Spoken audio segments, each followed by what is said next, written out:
హరి ఓం.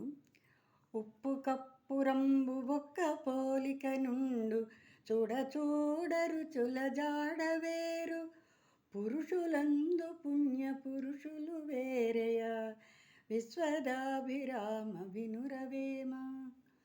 చూడ్డానికి ఉప్పు కర్పూరం రెండు ఒకలాగే ఉంటాయి. ముద్ద కర్పూరం, క్రిస్టల్ ఉప్పును. అయితే ఆ రెండు చూడ్డానికి ఒక్కలాగే ఉన్నా దాని తాలూకా వాసన, దాని రుచి, దాని ఉపయోగాలు చాలా వేరువేరుగానే ఉంటాయి. కర్పూరం హారతికి మాత్రము కొన్ని ఔషధ గుణాలకి, అలాగే ఉప్పు అనేది మాత్రము అసలు రుచులు అన్నిటికీ కూడా అవసరము లేదు. దానివల్ల కూడా కొన్ని ఉపయోగాలు ఉన్నాయి.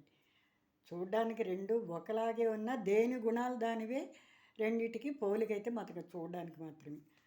అలాగే పురుషులందు పుణ్య పురుషులు వేరేగా. చూడడానికి మనుషులందరూ ఒక్కలాగే ఉంటారు, కానీ వాళ్ళ గుణాలు, వాళ్ళ లక్షణాలు, వాళ్ళ తత్వాలు, వాళ్ళ తాలూకా ఆలోచన విధానాలు, మంచి వ్యక్తుల తాలూకా ఎప్పుడు కూడా ఒక రకంగా ఉంటాయి. అది కాని లక్షణాలన్నీ కూడా వేరొక రకంగానే ఉంటాయి. ఈ రెండిటికి కూడా చూసేటందుకు ఒక్కలాగా ఉన్నంత మాత్రానే అన్నీ ఒకటి కాదు, రెండూ ఒకటి కాదు అని చెప్పడానికి మనకి ఉప్పుతోటి కర్పూరంతో వేమన గారు మనకి చెప్పారు.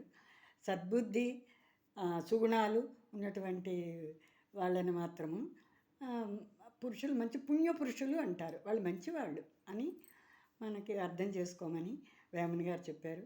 మీరు నేర్చుకోండి, మీ పిల్లలకి నేర్పించండి. మీకు నచ్చితే లైక్ చేయండి, షేర్ చేయండి, సబ్స్క్రైబ్ చేయండి. నమస్కారం.